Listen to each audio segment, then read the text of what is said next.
Hello, Marsha Sims, and welcome to Ordinary Visionaries. Hello, Robert Middleton. I'm so glad to be here. Yeah, I'm glad to have you here too. So, the first question I ask everyone is, how are you an ordinary visionary? I love that question because, in my opinion, I'm just an ordinary person who tries to help people. That's it. Yeah. I think I'm a visionary. I think I've created some unusual ways to do that. And I have programs that help people. And that's it. I'm not different or unique or special. I don't think. I think I came up with a unique and special idea, and people seem to like it, and that's it. So tell me about your business and how you got started in your business. Now, you're an independent professional like a lot of the people I'm interviewing. That's You're right. on your own, you do your own stuff, you promote your own stuff. You've been a client of mine over the years, Mhm. and we've worked together. But how did you get started in this whole racket? Well, I'm a professional organizer for those who don't know. But when I started, I was my nightmare client. I was at my aunt's house and she had this extensive bookshelf and I saw a book called Getting Organized by a lady named Stephanie Winston. And I pulled the book down and I was fascinated. There were like answers to everything I didn't know. I still have that book. I bought it Did you? like 30 years ago. Yeah, it's an old book. Yeah, And it had answers to things that like I just didn't know. Like I really didn't know that things should be like with like things, or that things should be based on how frequently you use them. Like those were concepts that totally escaped me. So so yes. when I started organizing professionally, and I'll tell you how I got into that, I was very understanding that these are not things that people automatically know because I didn't automatically know them. Right. And my clients would say things like, I can't ever find anything. And I would say, I really understand. And they'd say, oh, Marcia, you don't get it. But I did get it because I Yeah. was like that. So my very first client who, okay, wait, let me back up. I used to be a real estate broker. I used to own a real estate company prior to Hurricane Andrew that came to South Florida. Oh, And yeah, and during Hurricane Andrew, it was so bad that I live on the north end of town. The hurricane came in the south end of town. And and so people who were down south really literally lost their homes for real. And they needed to be able to move. So they were trying to move up north, but we had all these listings and we just released the listings and said, you know what? Rent your house, do what you need to do. We couldn't do, as professionals, we were not allowed to do what regular homeowners could do. So I just said, you know what? Just do it. I'm not going to hold you to it. Everything was crazy back then.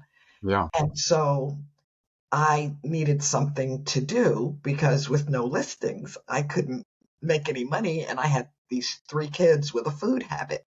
I had So that must have been true for all the real estate agents. Everything was turned upside down for a Yeah, while, right? yes. Yeah. Everything was crazy for a while. And so a friend of mine came to my office and she said, there's a woman in town. Her name is Mother Kelly, and she counsels displaced executives. You should go and see her. And I had had nothing else to do. And I went to see Mother Kelly. And as fast as I could, I told Mother Kelly, like everything I'd ever done, ever. Like, when I was in college, I did this, and blah, blah, blah, blah, blah, and I used to teach, and I used to do this. And I told her everything because she charged at that time $35 an hour. And I Which was needed, a lot back then compared to now. yeah, yeah. And I needed her to know everything I'd ever done and then give me advice. So I had to leave space. So I had to talk really fast. And when I got finished telling her all the stuff that I ever did, she just looked at me and she went, I know what you should do. And she started, her desk was piled up so high, you couldn't see her secretary behind the desk. But but I wasn't thinking about that. I was thinking about me and what am I going to do for the, next because, and she said, and she just looked at me and I thought, oh no, at the tender age of like 31, there's nothing left for me to do. And she said, she reached in these papers and she handed me the application for the National Association of Professional Organizers. Oh, And so I went to my car and I cried because I thought I just spent $35 for useless information that I don't know how to organize anything. And, but, when life gives she you saw lemons, something in you. obviously she did. And I decided to think, what can I do with this information? Because it was at that time useless because I didn't know how to, I couldn't organize anything. But I had the information for NAPO, National Association of Professional Organizers. And it just happened that that was the year that they had their convention in Orlando, Florida. Well, I live in Miami. So I decided, I said, okay, all these organized people can help me figure out how to get organized. I had plenty of time. I didn't have work right then. And I took a composition book and I made a list of all the things I wanted to know. How do you file your papers so that you can find them again? Where do you put all that stuff? Like, I had 3 kids. Each kid had stuff like toys and clothes and papers. And where does all that stuff go? Like, my house All over the place, right? was, because I had no idea how to organize anything.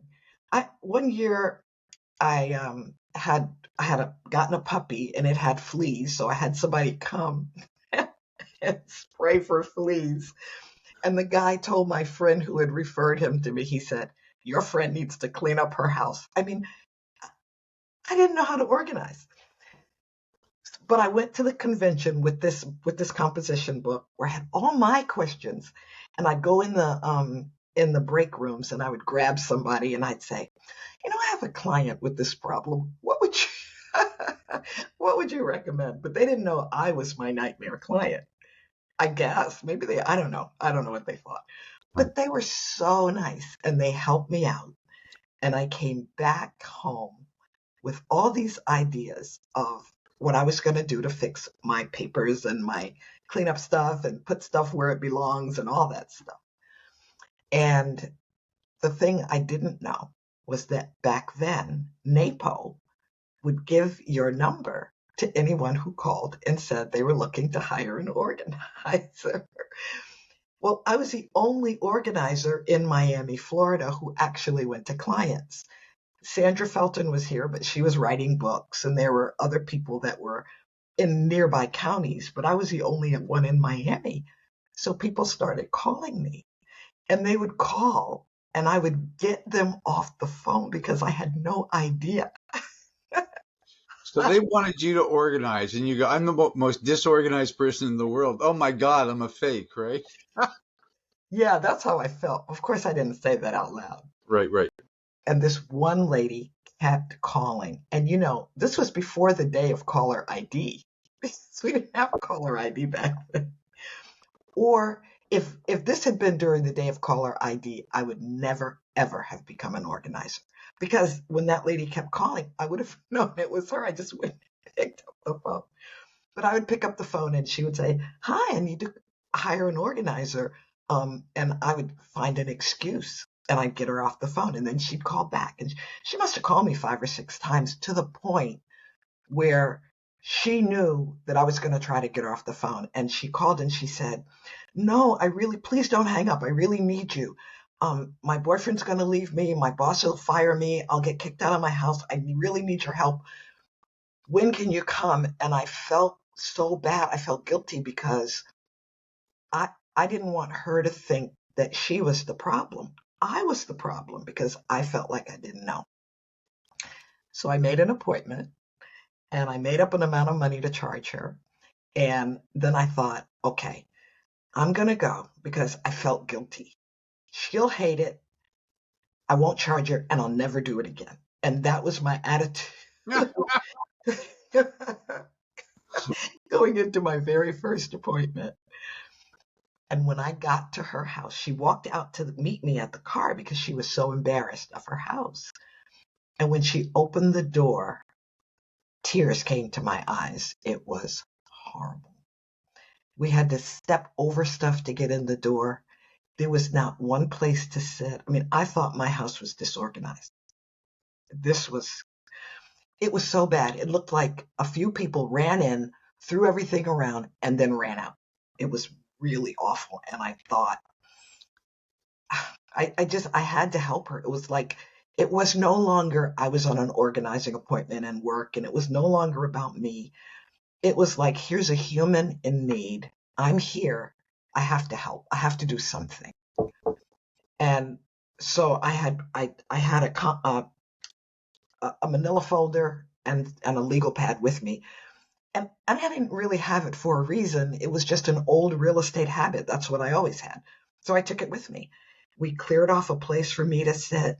We cleared off a place for her to sit because there literally was nowhere to sit. We cleared off part of the table so I could put my legal pad down. And she started talking, and I started taking notes because she was talking because she was so nervous. And I was taking notes because I had no idea what to do. And she talked until she just talked it out. She just stopped.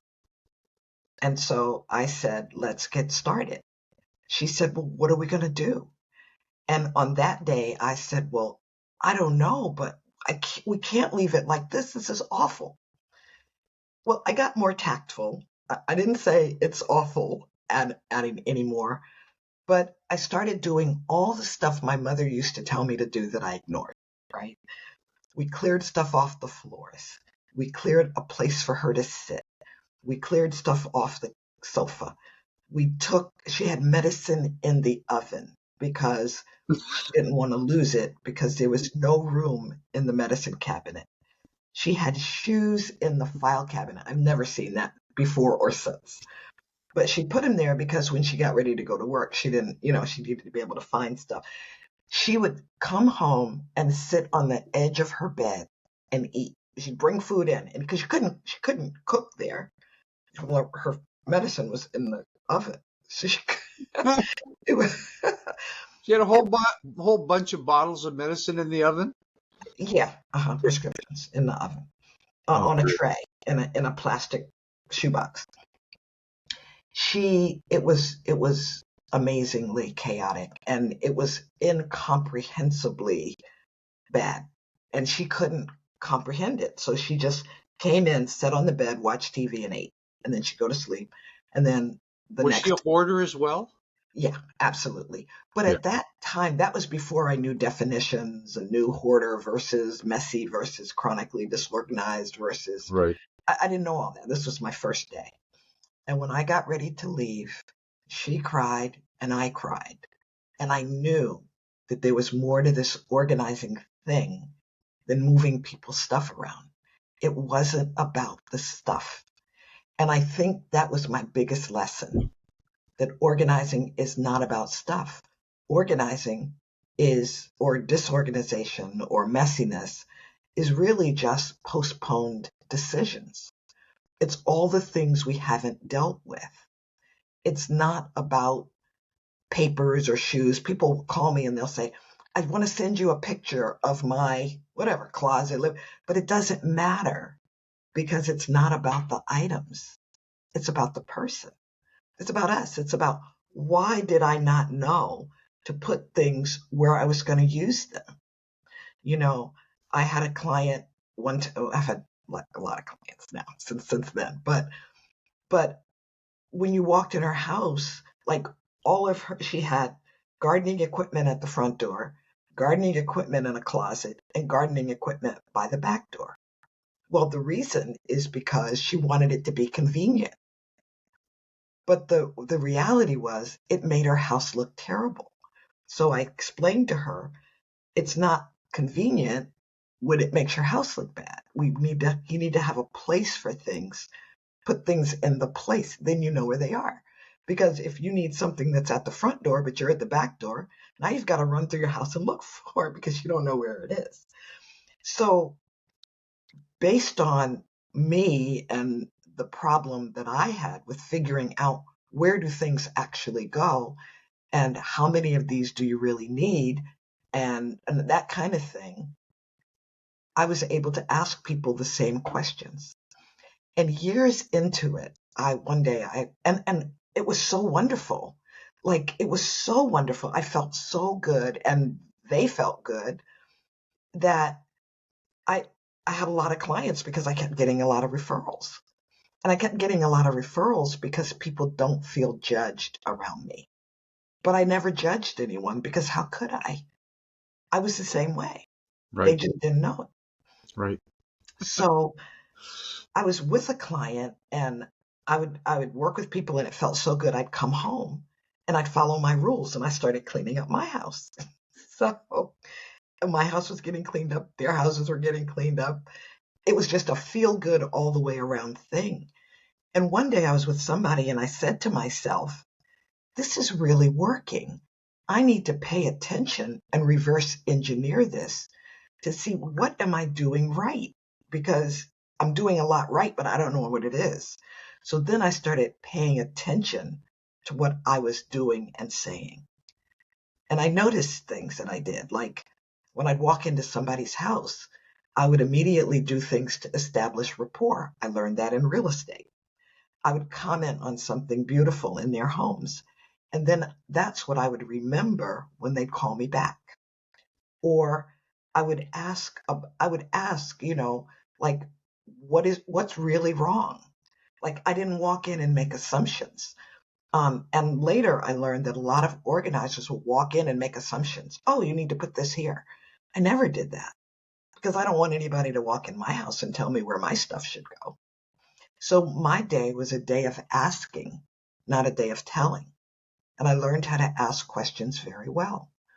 What is it that you need? Are you right-handed or left-handed?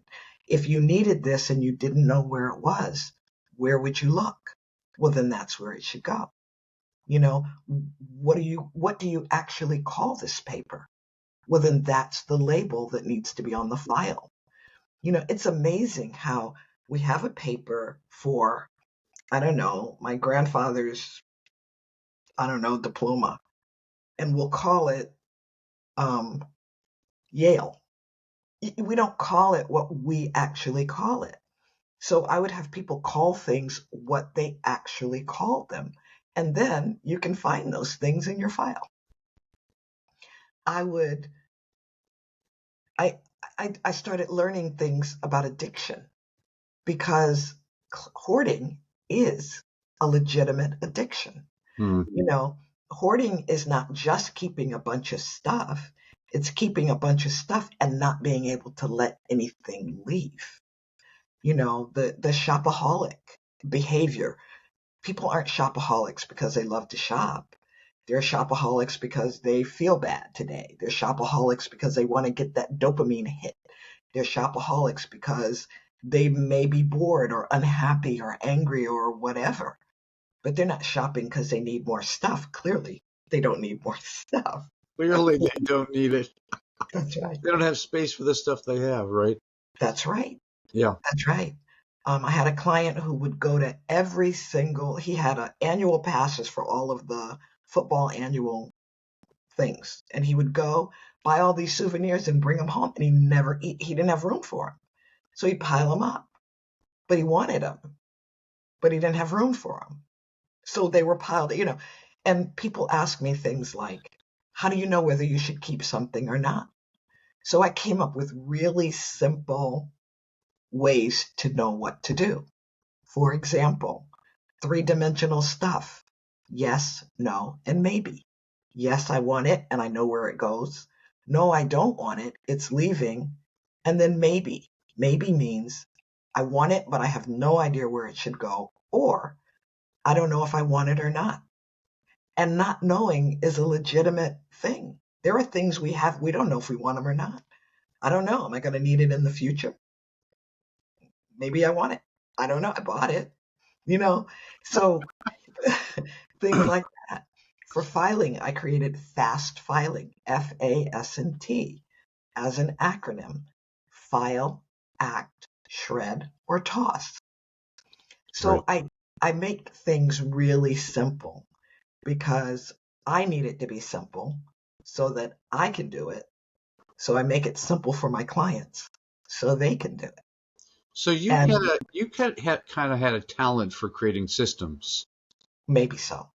Yeah, something clicked in. You started to Yeah. learn about organizing, seeing these places, and your whole procedures came together. You had a vision for something that was bigger that you could do Yeah. that made a difference. Yeah. Yeah. And I always believe that you can do it yourself. You can do it. It's not beyond you. You don't have to pay thousands of dollars for somebody to come in and tell you where to put stuff. You can tell you where to put stuff. You may need some guidance. You may need somebody to make you feel good about it. You may need somebody to say, it's okay if you let that go. But honestly, when I go to people's houses, I can't tell you where to put your stuff because it's your stuff. I don't live there. I don't know what you like and what you don't like, or what you want and what you don't want. So I have to ask you the questions. So do you find that when you ask those questions and they think it through, then they own that, It's like, I get it. This would really work best because of this and this, and then they stick to that? Yeah, yeah. Yeah. My favorite question used to be why? Why? Why are you keeping that? I mean, I want to know why. It wasn't a question to put people on the spot. It was a legitimate question, you know, and we all have stuff that fits that category. So I try to make you want to get oh, I guess not. I always try to make I'm everybody gonna hide my phone. okay. Go ahead. I always try to make everybody feel comfortable because I think that's important. I want to feel comfortable, so I want you to feel comfortable. Yeah. Yeah. And and things would happen that were amazing. Like I would go to somebody's office who was really busy all the time. And when I was there, their phone wouldn't ring for hours. And we could get work done. I don't know how that happened. I don't know. That's Marsha magic. That's what I call it. But we would do that. And I've been to people in like all kinds of diverse professions because I don't have to know. I just have to ask. And if I ask the right questions, you're going to create the right answers for you. And when I train organizers, I try to teach organizers, don't try to know it all. It's not about you. It's about your client. And I try to be the best, whatever you need for the day. So you may need a secretary. Well, I could be the best secretary for one day. I can't do that a lot of days, but for one day, Yeah. you may need somebody to listen to you. I can be the best listener for today. You may need a friend. I can be the best friend for today. And I tried to make sure that I was whatever was needed. So, but that to me should not be extraordinary. That should be ordinary because as far as I'm concerned, that's what we all should be doing. We should all be helping each other. We should be. So, Marcia, how long did you continue with your organizing business that way, going to people's homes, asking them questions, discovering what they wanted, blah blah blah, and how long would you work with the client? I know it's not a couple hours kind of thing. Sometimes it takes several weeks, right? Yeah, and it depended on Yeah. the situation. So some people needed 3 or 4 or 5 hours and then they were fine. And what I discovered is it really depended on what created the problem in the first place. So if you just move into your brand new home and you have a brand new baby, well, once we get everything set up, you probably won't need me anymore. But if you're a hoarder, it could take months if you won't let anything go. So the way I did it was 4-hour appointments. I had a 4-hour minimum. Yep. And I would work in bites like that, 4-hour minimums. I didn't do complicated packages and all that stuff. A lot of organizers do that complicated. I couldn't do complicated. To me, the work was hard enough. I needed to simplify everything. Yes, 27 meetings over the next 5 years, whatever. Right. Right, right. Sometimes, yeah. I can. So then you could customize it as you need it, 4 hours at a time, maybe once a week kind of thing, right? And I would tell them what they needed to have available when I got there, because I don't like to shop. Some organizers love to shop. They shop for people. I didn't do that.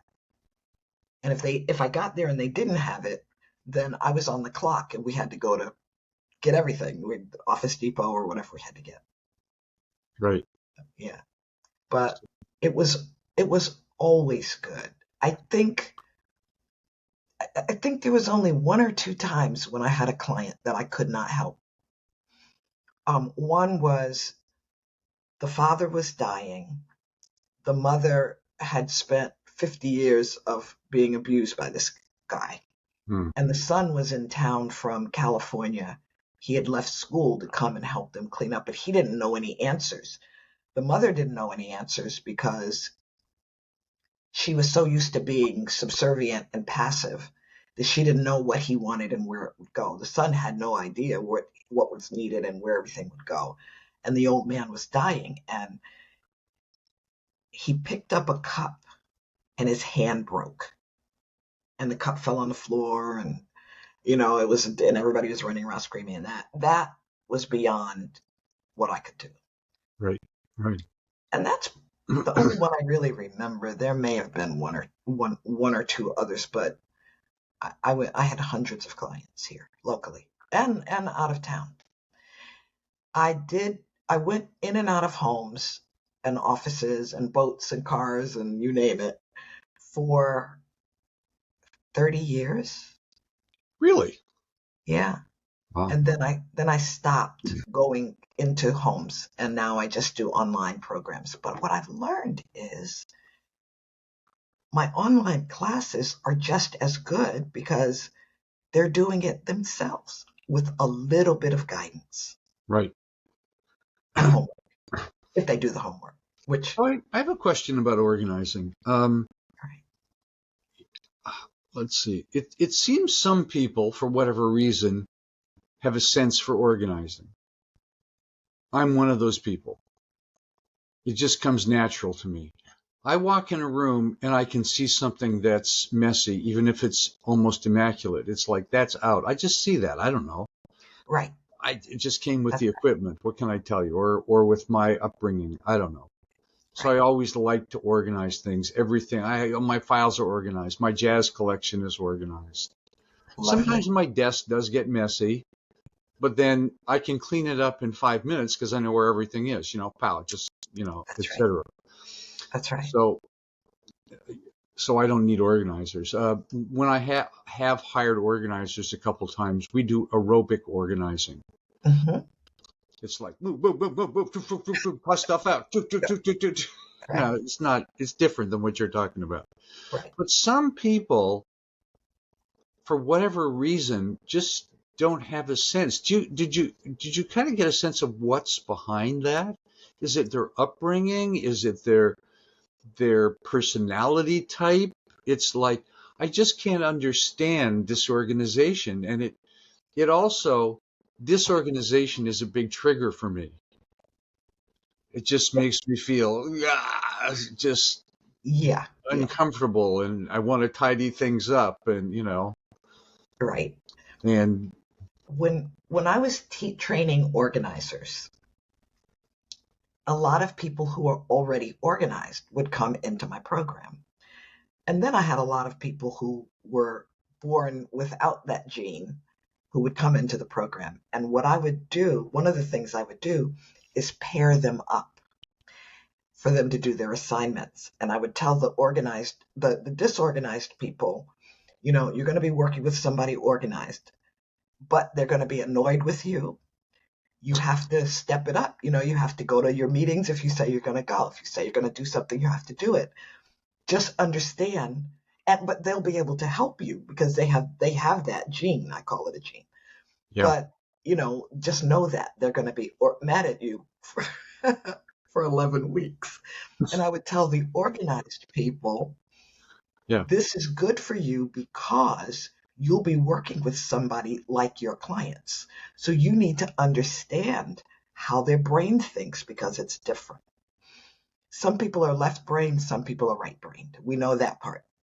Some people just are naturally organized. They just naturally have that gene. When they Yeah. were kids, they would line their toys up. Some people just are not. It's like circles and squares or spirals, Some people, and then there's ADD. ADD is a big reason why people are not organized. It's attention deficit. They just don't pay attention. They run in and they run out and they don't notice it. Then Sandra Felton talks about executive functioning. They just don't have a sense of this goes here, this goes there, this goes here. I don't know why I knew. Then there's addiction, which leads into hoarding. And it's like, why are some people prone to addiction and some people are not? We're different. Yeah. Yeah. Addiction can morph. It can move from alcoholism to food addiction to stuff addiction, Right. And so why? We don't know. But the people who tend to be born with that organized gene tend to be a little more left brain, a little more rigid, a little more, you know, in boxes. And the people who are disorganized tend to be a little more right brained, a little less rigid, and a little more, you know, what's that? Spiral, squirrely. Squirrely. Yeah. And Yeah. the Yeah. other thing I discovered is, in my opinion, the people who are less organized tend to be more sentimental. So More people who, sentimental. Yes. Mhm, They like to keep old stuff around, right? that's right. They'll Yeah. save every card that they ever received. They'll save every photograph that they ever took. They'll save every book from school, all the way, no matter how many years of schooling they did. So they tend to be more sentimental. And I was reading about, like the way ancient people were, when we lived in tribes and people moved around instead of living in societies that we do now. And we're all needed. There had to be somebody who was the record keeper for the tribe. That would have been the person who needs to save everything. Then there needed to be the person who could see straight through to where they were going. Well, that was an organized person, you know what I mean? That wasn't the person that needed to daydream and figure out why the moon went this way and the stars appeared to go that way. Like we all have different things, and just like in every audience, you have a comedian, you have a person who wants to take over, you have somebody who loves you and somebody who hates you.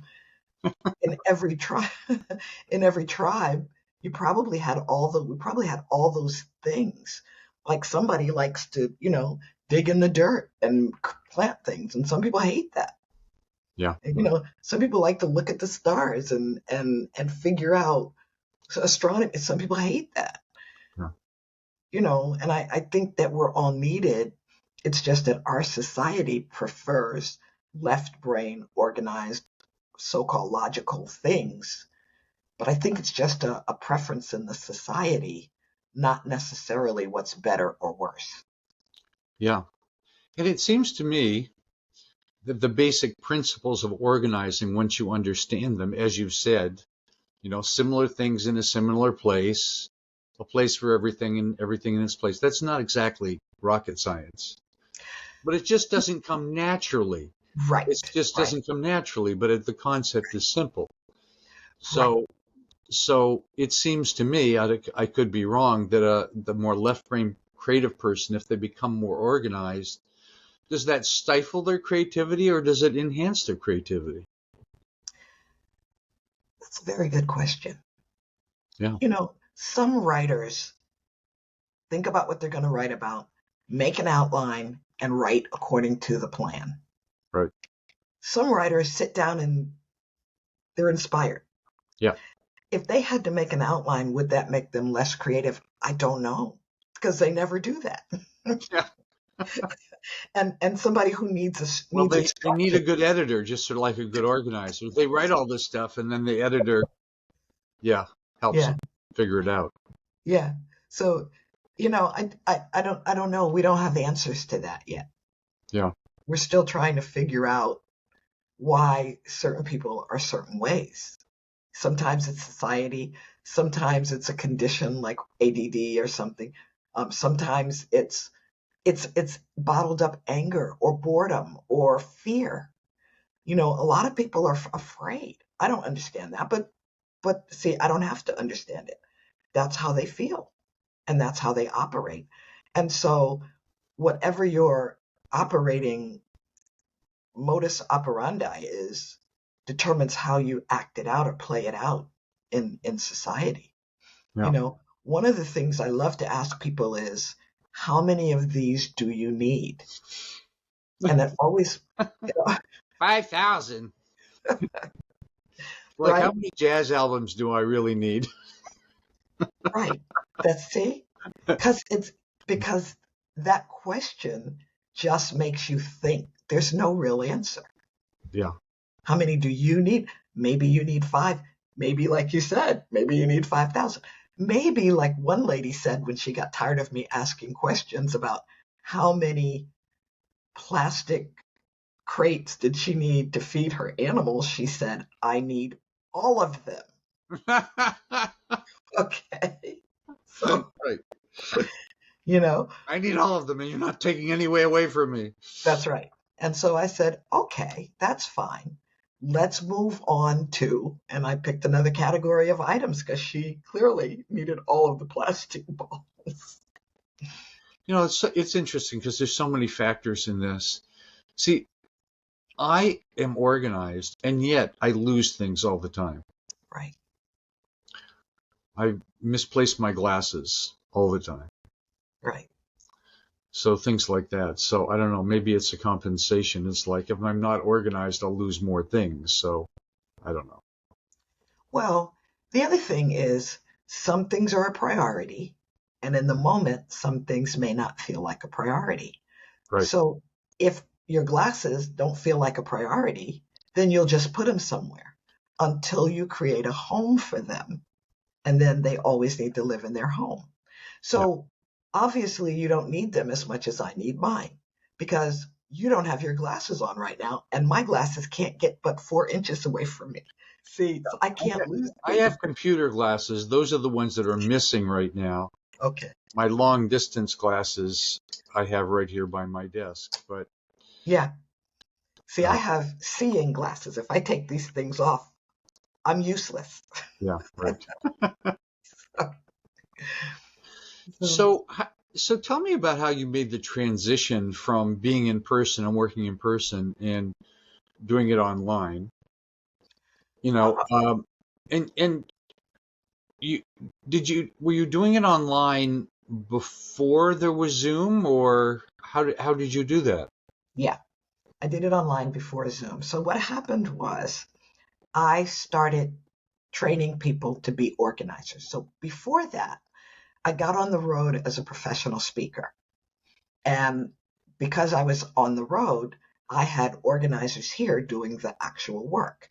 So I was on the phone all the time in airports and hotels and everything on the phone with my organizers. When I got tired of being, Were they subcontractors, or yeah, and you earned a little bit of money that they made, or did you help get that work, or they earned a little bit of money that I made. yeah, yeah, So I had the client, and I would hire them to work with the client. Okay. Okay, so as a 1099 subcontractor. Right. And so when I got off the road, I thought, okay, this is a great idea. I'm going to train people who want to become organizers. So my first training was at a hotel, a local hotel here, Hampton Inn, and we would meet there. The second time I did it, the Hampton had some problems and they had mold. So we moved from the Hampton to a hotel. I mean, not to a hotel, I'm sorry, to an office that somebody I knew had. Yeah. And she didn't want us there, so we moved from there to a restaurant that a friend of mine owned. And so that was so complicated that the third time I did it in person somewhere. I think we were back at the restaurant, but I also did it online. So I would have a class on one day, and then the next day I would do an online class, and I was using those old platforms, GoToMeeting.com, and those. There were about 3 or 4 of them that I would use, Sure. and that was way before Zoom. And then I think I was with GoToMeeting.com when Zoom came out, but I didn't want to change because I knew how to use GoToMeeting.com, and I'm not real flexible with how to use new technology. So, Right, I forgot. Yeah, there was video conferencing quite a long time before Zoom, but yeah, Zoom just made it so easy. Right, right. And then there was freeconferencecall.com right, that one of my clients told me I should use because they thought that way I could lower the price, which I did. But freeconferencecall.com wasn't, it just, and then COVID happened. And when COVID happened, Zoom became the big deal. yeah, yeah, And then everybody kind of already knew how to use it, so I just moved into Zoom. right, right, And that's how I went. And then I got into Zoom and I had just as many or more people wanting to be in my classes. And I could also include people who were out of state, out of the country, out of the state. And so I just kept the classes going and decided I don't want to go back to houses. yeah. I'm getting too old. I can't lift file cabinets anymore. Move file cabinets around and move furniture and rearrange. I don't want to do. I don't want to do that anymore. So now I have a few organizers that I can send for people who insist that they want an in-person organizer. But I'm really trying to get away from that business. I don't really do that anymore. Right. But you've come up with some innovative things. Yeah. You're like me. I was always creating this class and this thing and that thing and doing a conference, whatever. I did a lot of things. I was always trying something new. Yeah. And I know when you were working with me a few years ago, maybe you're still doing it, where people would all get together and you'd say, take one area of your house that you want to get organized, and then you go work on it for an hour or something, and then you come back and say what you did or something. Now, you're still doing that? Yes. So here's what I do with that. It's a 90-minute class, Yeah. and I can only have 20 people in it, and I'm at 18. So when it gets full, that's it. I'm not going to launch five. Like what I used to do. What I used to do is I'd get a class, I'd fill it up, and then when it got full, I'd do another one. So I was working every day. Sometimes I did 2 classes a day. I'm not trying to work that hard anymore. I'm Yeah. trying to be like you, so I can do what I wanted. But the class is wonderful. It's 90 minutes, and yeah, we do that. And when the class starts, I ask everybody, what are you going to accomplish with me today or in the next 20 minutes? Everybody says what they're going to accomplish, and then they go and work for 20 minutes. And then they come back and I do a check-in, and then they go work, and then they come back. So we get about 3 20-minute sessions, which is a good solid hour, sometimes more. Depending, if a lot of people don't show up, we have more time to work. Right. If a lot of people show up, we have less time to work. It's just, Yeah. and then we have a chat area. So we moved it to WhatsApp so that everybody can stay in touch. So if on Saturday at 2 o'clock in the afternoon you want to do some work and you want somebody to be with you, you can just say, I'm going to work on my blah blah blah, and somebody else will say, oh, I'm working on that too, or and they cheer each other on. So it's very, very supportive and wonderful. So are you teaching them the principles of organizing as you're going on, or is that something you do ahead of time? Or you give them printed materials on it, or how do they know what to do to start actually getting organized? Because some people would look at my desk, which I can clean up in 3 minutes, and it would take them 3 hours. Or 3 years or a lifetime. Yes. Yes. Where do I put that tape measure? Exactly, exactly. So yeah, so yes, if they don't know what to, so I do a call with everybody before they can come into the class, Yeah. and I tell them what to do, how to get started. But in the class, if they don't know what to do, I'll get them started. So for example, if somebody comes to class and they say, I have no idea what I want to work on today, everything's a mess, I don't feel like it, blah, blah, blah. I'll say, if you don't feel like being in the class today, then this is the best place for you to be. If you don't want to work on something today, then this is the best place to be, because you're going to work. What else are you going to do? Just do nothing? I mean, that's not logical. So Yeah. they know, come to class no matter how you feel. But if they say, I have no idea what to work on, then I'll ask questions. What do you need to, what are your choices? Well, my desk, my kitchen counter, and my closet.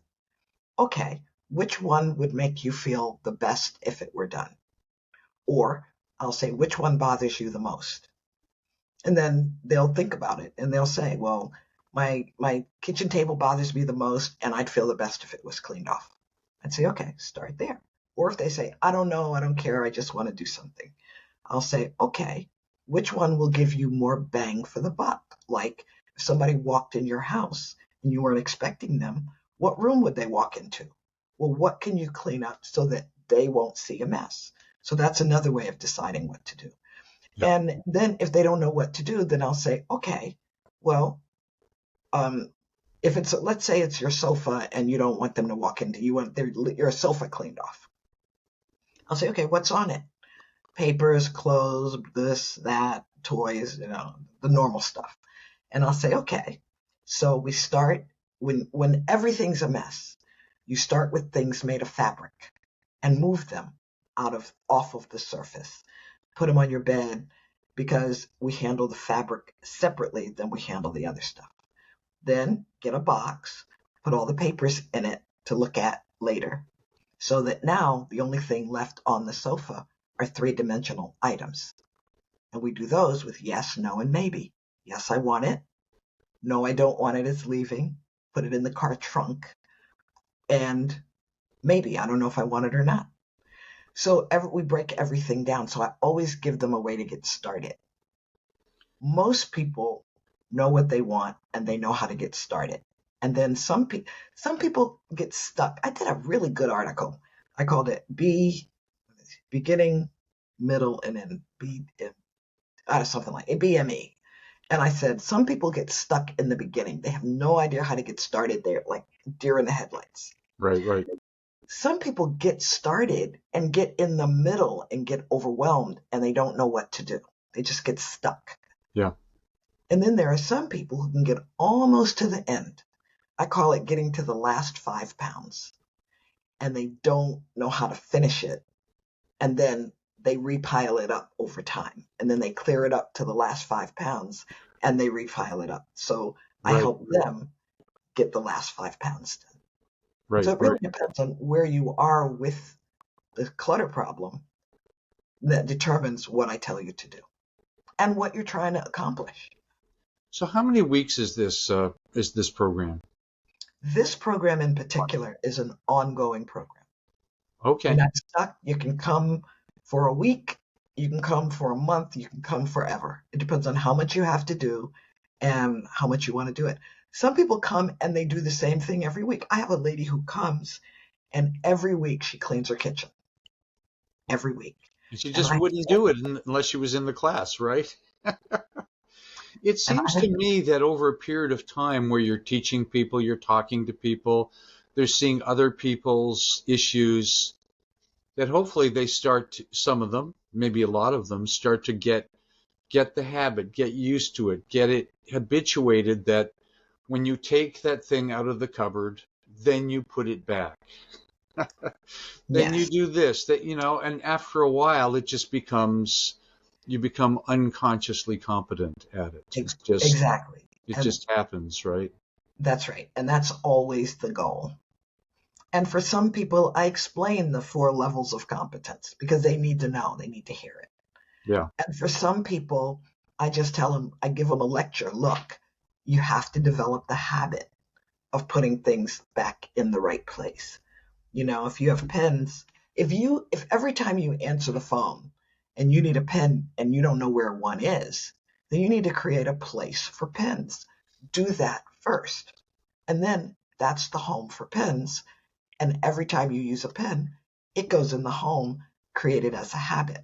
So it really depends on the circumstances. And yeah, I have 3 containers for pens on my desk, see, that's right. different But they kinds of have, pens. yes, that's right. And they have a home. And Yes. that's what's important is you know where they go. Yeah. Now, if you didn't have a home for pens and they were just everywhere all over your house, that's no bueno, as we say in Miami. No bueno. Yeah. Yeah, it's interesting. And then when you're organized, there's less distraction. Yes, You know, that is true. you're always looking for things and distracted by things. And now, Right. one other area, do you help people organize their computers? Is that an area that people work on, or not so much? Not so much. So I can help with the basics. Yeah. For example, there's a filing program that I think is great for people with ADD. It's called the Paper Tiger. I can get people on that and help them get started and, to walk them through that. I can help people set up a Google Calendar. I can help people get on Zoom. I can help people go to uh, Google Drive and create a folder, and I can help people with the basics. Yeah. But beyond the basics, nah. But in some ways, it's very similar. Place for everything, and similar things go in. It's all about folders and files, right? Well, yes, but it's also about naming things. And a lot of Yes. people get in trouble with Right. naming things because if you Right. call the same thing something different every time you file it, it makes it a lot more difficult to find it. Yeah. And then some of that goes into memory. See, and that's another issue. Memory, which could be a medical issue. So there are a lot of factors. Yeah. I wrote a newsletter for 25 years, and it was I used pretty to get it. simple. Matter of fact, I still get your newsletter. I I You know, I dated them, and I put them all in the same folder, and there that I can find them all. that's right. Now, some way back when I didn't have such a good system, so I've lost some. But every day I write a newsletter. It has a naming convention, and you put it in that place. And That's right. um, whereas some people have computers where they basically have one folder, Yes, and it's that's like right. throwing into a junk, That's right. and That's everything's messed up. All my graphics are in one folder. yeah, All my this are in one folder. It's not that hard, but right. but but if you're already organized, you're already predisposed pre, Disposed, predisposed. predisposed Yeah, predisposed to get it organized. I like an organized desktop and all this kind of stuff. But other people go, I can't even. It's just not that's right. not there. That's It's right. like, where is this? I have no idea. That's right. That's Yeah. right. I don't know where I put it, and I don't know what I called it. Yeah. And those are make it impossible or very difficult to find it. Yeah. Which is why I like programs like the Paper Tiger, because you just call it what you call it. And then if you can remember what you think it is, you have a better chance of finding it because it's not in an alphabetized folder. Right. So, So it seems that a lot often people think of organized as systems, and systems are important, obviously. A place for Mhm. everything in its place, all the things we've been talking about. But the mindset maybe is a bigger thing, because if you have a disorganized mindset, no matter how it's like if you went into some house and totally organized it, put it, and they didn't have anything to do with it, and put everything in the place. 2 weeks later, it would be a disaster, right? Because they Oh, hadn't absolutely. developed the mindset in order to do it, That's right. and If the if habits. if I went to somebody's house and I organized it based on the way I think, they won't be able to find anything based on the way they think. Right. So it doesn't work. Yeah, unless you had moved you into the house for a week or two. Right. And Here, that's here, not here. going to happen. No. I've had that offer, but So, Marcia, to wrap this up, give us sort of, for people that want to be more organized, what are some key little things they can do to get started? Because, when you have so much stuff, it's just, other than hire an organizer, which is a pretty damn good idea, really good idea. it truth, it depends. Yeah. It's not a good idea for everybody. It depends on the organizer. It depends on the empathy level of the organizer and can the organizer work with you. It's like finding a doctor. There are doctors who are awful and there are doctors who are fantastic. But sometimes an awful doctor can be fantastic for you, and a fantastic doctor can be awful for you. Yeah. So a lot of it is about picking the person who's going to be able to understand your situation. If you pick somebody who doesn't understand, it's not a good idea. That's not a good fit. I recommend I send videos to my students and I recommend that they watch certain videos. There are some videos on minimalism that are very helpful because they're inspirational. And the guy will say, or the lady will say, I used to do this, and then I did these 5 things, and now I do this. So I recommend that. You can read. There are lots and lots of books on how to organize things, and you can get books for free. Like there's the library, and flip through a book and see if it says things that will help you. Yeah. There are lots of classes online. My class is not the only one, and my class is going to be full soon, and then I'll have a waiting list. So if anybody wants to be on it, they need to call me like yesterday, Yeah. like 2 weeks ago. But anyway, so that there is that. There are classes where people will listen to you and understand why you need what you need. But outside of that, some easy tips. Look around the room. And when you see things that are out of place, move them and put them in the right place. Create a home for things that don't have a home right now. Surfaces.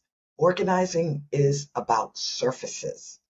If all you did was clear off all the surfaces, you would your house would look good and you would feel good there.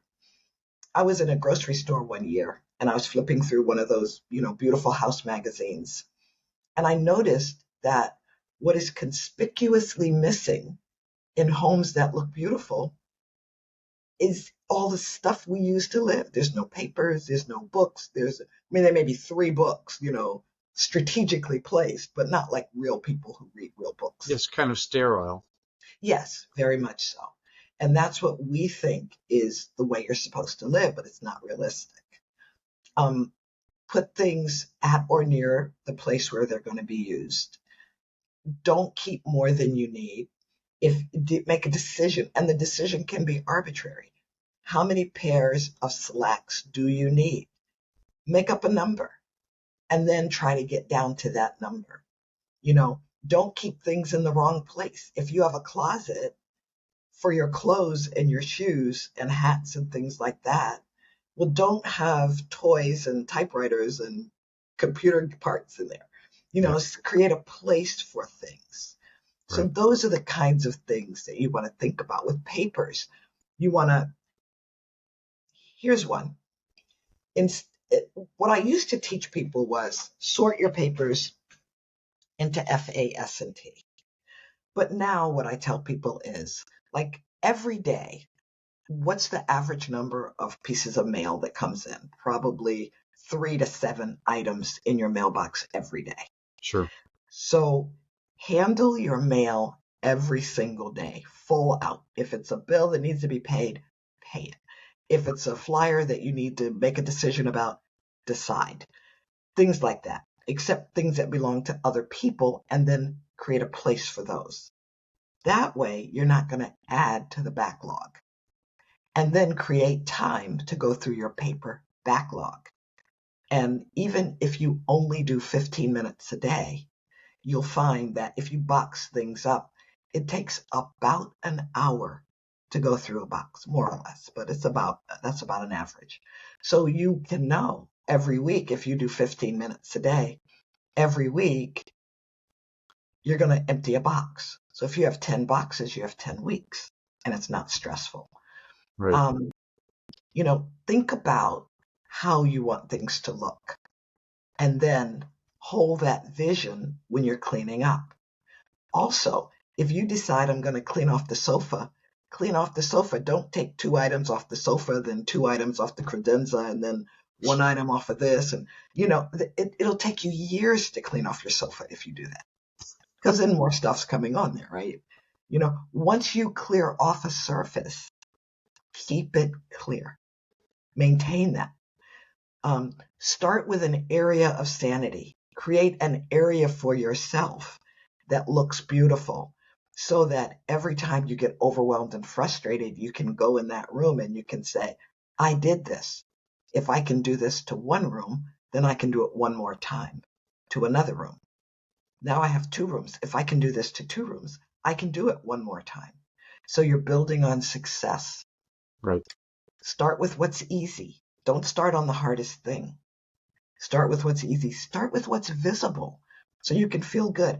I remember I would go to somebody's house and I'd say, well, what do you want to work on today? And we would trudge through, 5 rooms of disaster, and they would go to this back corner in behind the utility room and say, I want to start here.